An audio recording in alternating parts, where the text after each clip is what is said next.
कौमें बड़े बड़े त्यौहार मनाती हैं, मेलों का बंदोबस्त करती हैं, दिन मनाए जाते हैं। इस्लाम के अंदर भी दिन मनाए जाते हैं और बड़ी करीब एक दिन आने वाला है जिसे ईद उल फित्र कहा जाता है।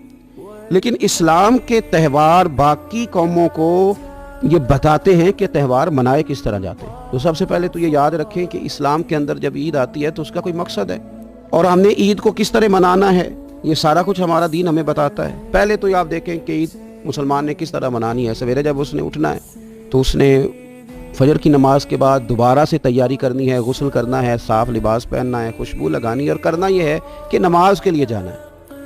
उसके ईद का आगाज, उसके इस खूबसूरत त्यौहार का आगाज अल्लाह तबारक व तआला की इबादत से हो रहा है।